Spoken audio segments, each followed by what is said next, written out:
All right, we're live today. So, what I'm going to do is, first of all, it's important to really have a clear picture of what you're trying to do and the intermediate steps in achieving any kind of a goal. So, what I want is more options with phrasing when I'm doing solos, and it's weird, but this exercise has helped me out a lot just in a short amount of time. So, what I'm going to do is I'm going to play my bop scale exercise, but I'm going to add some different phrasings to it. Here, I'm going to go rather than straight eighths, I'm going to go a kind of an eighth and dotted 16th. So if like rather than go like this, I'm going to jump the first note, make it short long like this.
So there's two things I want to focus on with this particular exercise. One is putting the accent on the beat. Second thing, actually three. Second thing is to make sure the rhythm's consistent. Da da da da da da. The third thing is I want to start doing it more continuously, taking quick sips of breath rather than the way I'm breaking it apart now. So these are all my next steps. And it's important when you're practicing to always have a conception of what is your next step? What are you trying to get done? Eventually, I'd like to play this faster, but I've got speed now. What I need is accuracy and a better sense of time. So that's what I'm trying to develop here. So that was B flat. Here's B two.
All right, that's B. Now the next step also is to put this on 2 and 4 rather than 1 and 3. So rather than 1, 2, 3, 4, I'm going to think of it as 2, 3, 4, 1, 2, 3, 4. Why do it this way? Because if you're playing in a jazz ensemble, the hi-hat's going on 2 and 4, and often in rock and funk, there's a nice backbeat going on. So it's very helpful to feel it this way. So one, I'll do this as a C, and I'm going to start on low B flat because that's the seventh in the bop scale, the flat lowered seventh in C. So I'm always starting on the lowest note on the horn I can, just to force myself to get the response on the low end of the horn. So that's C, 2, 2, 3, 4, 1, 2, there.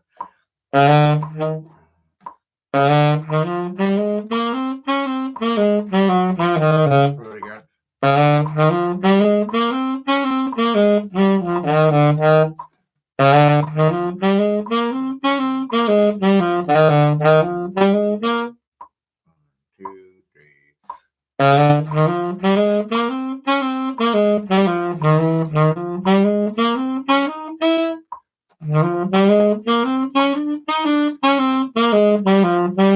See, now this is a very easy scale, but throwing all this accents and breathing and time has screws up everything. So it's good to slow down and focus and force yourself to do things you can't do.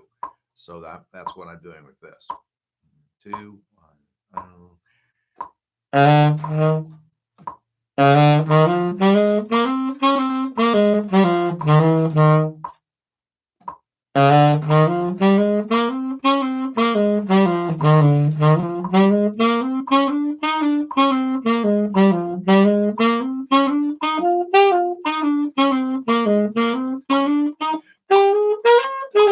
Yeah, getting that breath to happen really fast is hard for me.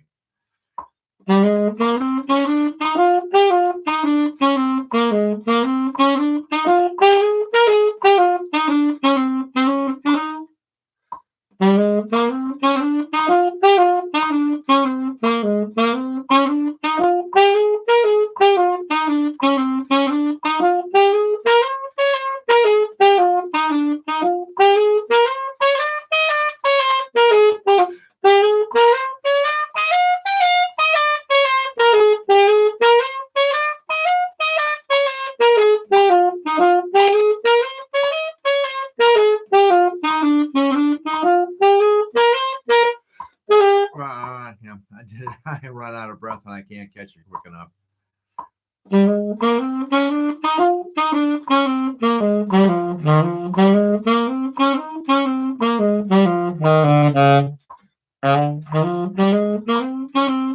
Okay, that's C. Let's go on to C sharp.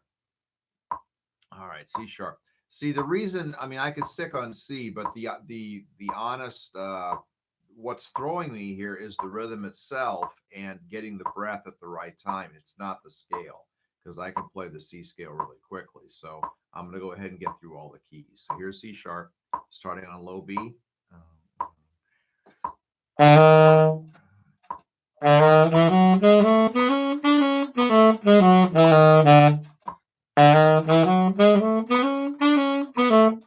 Two, three.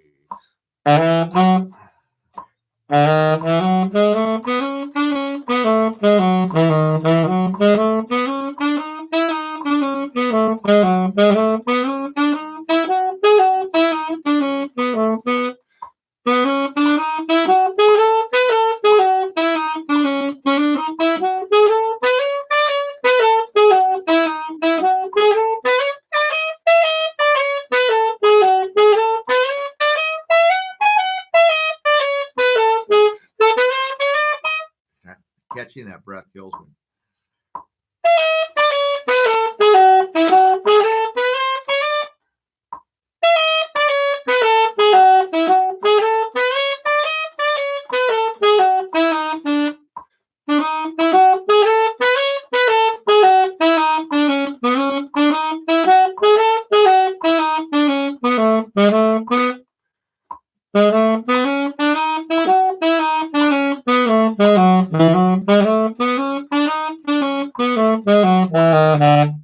Now I'll sit on this scale because in the bands I play in, I need C sharp, F sharp, A flat, and I need all the sharp keys well because that's the keys we're always in.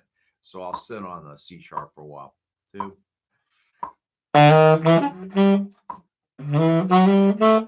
And if I can't get it, I'll sit right on the root note until I get the tonality in my head. 2, 3, 4, 1, 2, 3.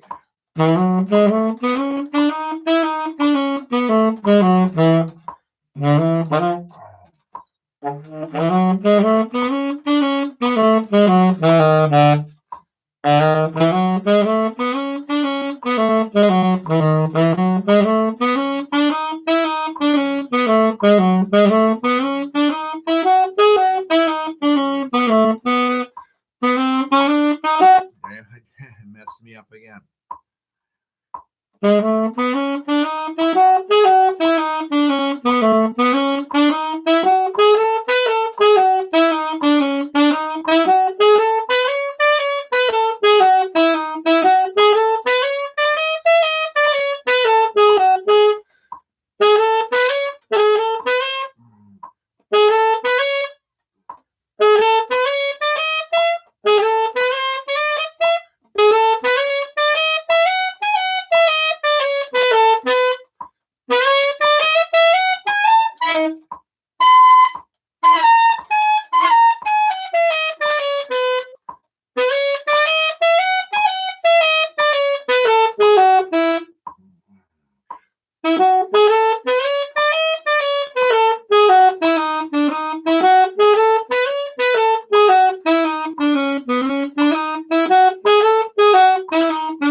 that's hard and it's not clean.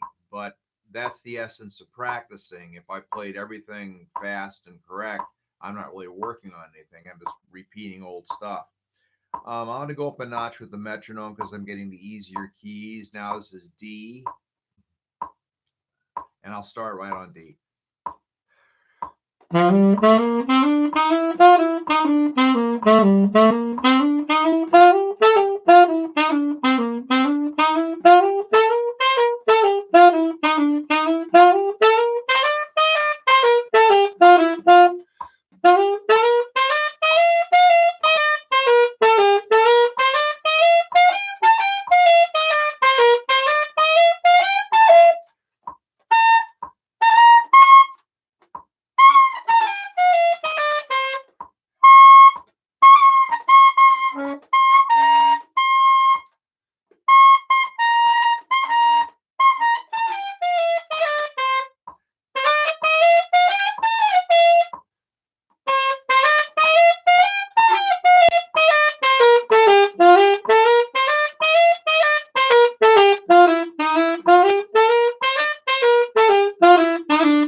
Yeah, getting that sit breath really is hard for me.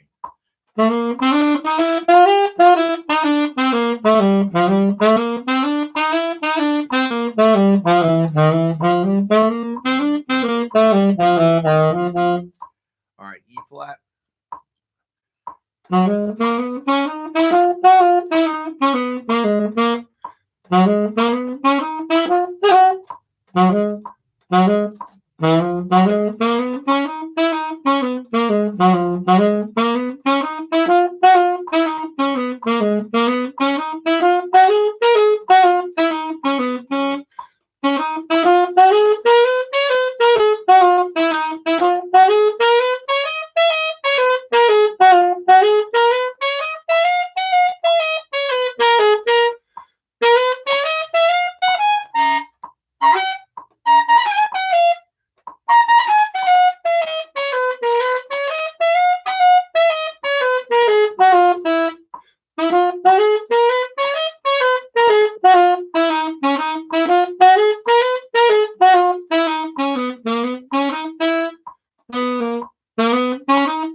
Okay, E.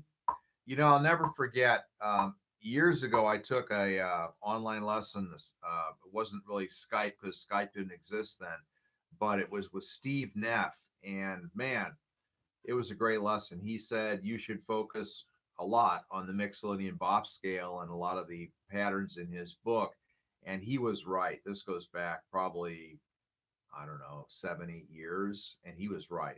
That's something I should have really focused in on because now I'm doing the work and I'm seeing all the benefits of that work. All right, so here's 66E. Trying to get through all the keys. We've gone from B flat, now we're up to E. 2.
Also, my tone, I don't know how it's coming on this recording, and I'll check it once I hear it, but my tone is bright and it's loud. And that's deliberate because the band I play in, I'm not monitored often. So the only way I hear myself in the mix is with that. So even though it may be a little bright when I'm going,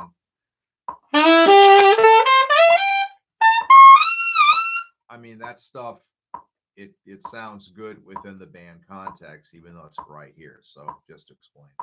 All right, that was E. Here's F. Um, uh,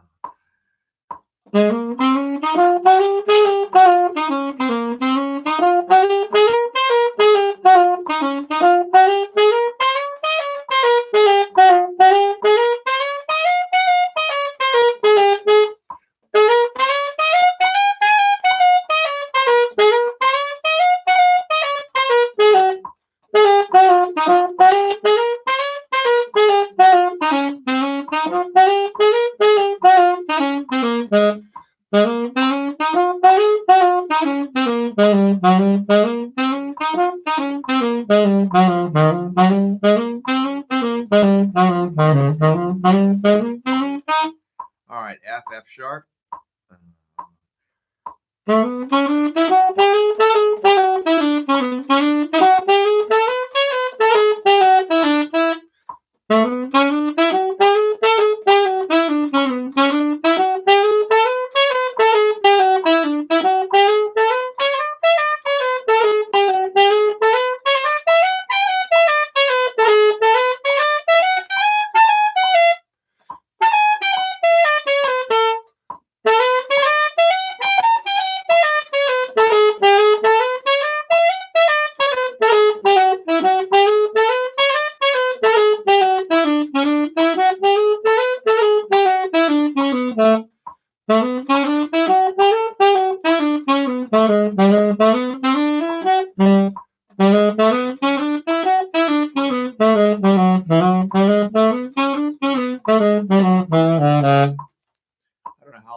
Taken. Let me see where we are time wise.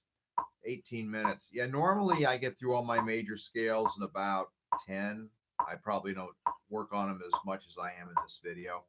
All right, that was F sharp. Here's G.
It's hard to coordinate all that. I'm trying to keep the rhythm going.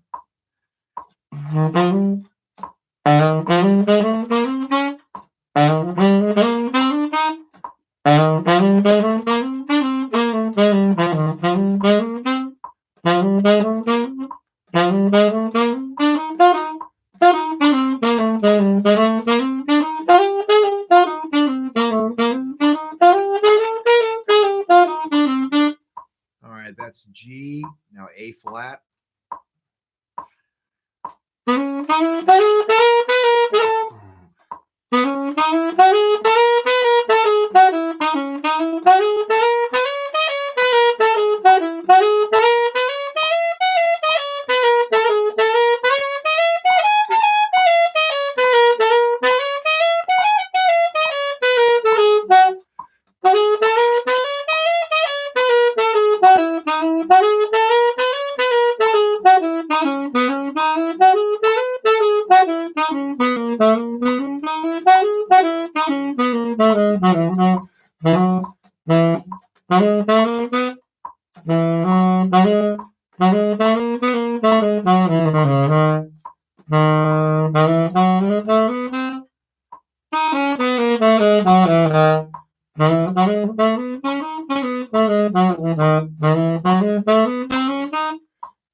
Okay, A.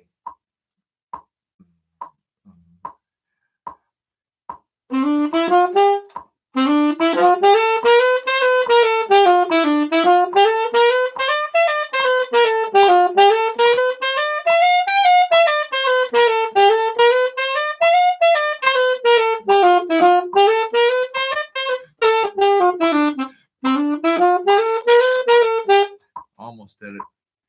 All right. That gives you a pretty good idea of what I'm warming up with. And like a lot of things I'm doing, it's like, why do this? But I find even doing this just a week has changed how I accent phrases when I'm soloing with the band. I mean, I did something at last gig. I was playing a funk thing in C sharp, and this phrasing ability I was doing.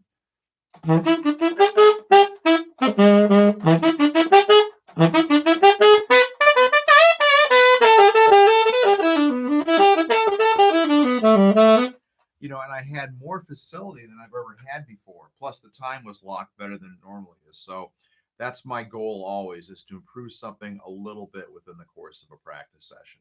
All right, I hope this was helpful. I'm up for any suggestions or information you might have. If you have a way that works for you better, tell me about it. All right, thanks, Pratt. Welcome to Practice with K. Wright. Bye bye.